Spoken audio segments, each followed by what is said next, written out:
पुरानी दिल्ली की गलियों में तले हुए समोसों और मीठी जलेबियों की खुशबू फैली हुई थी। 15 साल की मीरा बड़े सधे हुए हाथों से चाय के गिलासों की ट्रे संभाल रही थी। उसके पिता राघव चांदनी चौक के एक कोने में एक छोटी सी चाय की दुकान चलाते थे, जो मसाले की दुकान और फूल वाले की दुकान के बीच बमुश्किल जगह घेरती थी। हर सुबह जब सूरज की पहली किरणें लाल किले की प्राचीर को छूती, मीरा और उसके पिता अपनी दुकान सजाने में लग जाते।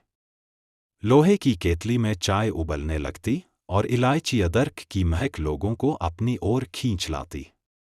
ऑफिस के कर्मचारी, रिक्शा चालक और पर्यटक सब राघव की मसाला चाय के स्वाद के कायल थे। मीरा को यह माहौल बहुत पसंद था।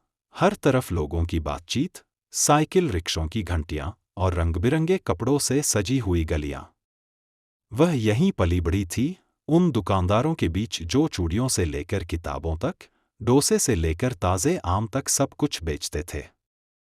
हर दुकान वाले की एक कहानी थी और मीरा को वे सब पता थी। लेकिन मीरा का एक सपना था जो इन संकरी गलियों में पूरा नहीं हो सकता था। वह पढ़ना चाहती थी, इन सड़कों से आगे जाना चाहती थी। हर रात दुकान बंद करने के बाद वह स्ट्रीट लाइट की हल्की रोशनी में बैठकर उधार ली हुई किताबों के पन्ने पलटती। एक दिन एक महिला जो सूती साड़ी में लिपटी हुई थी, चाय की दुकान पर रुकी। वह प्रोफेसर अदिति शर्मा थी, जो एक एनजीओ स्कूल में पढ़ाती थी।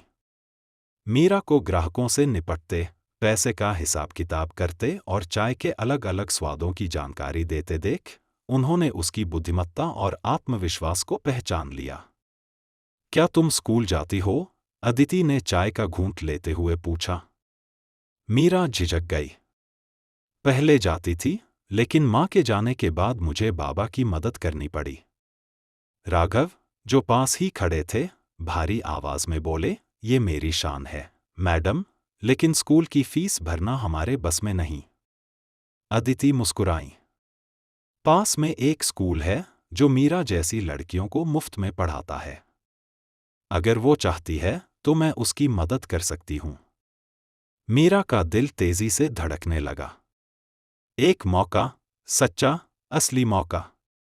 उसने अपने पिता की ओर देखा, उसकी आंखों में उम्मीद झलक रही थी। राघव ने उस चमक को देखा, वही चमक जो कभी उसकी माँ की आंखों में हुआ करती थी। उन्होंने तय कर लिया, मीरा के सपने उसके हाथों से फिसलने नहीं देंगे।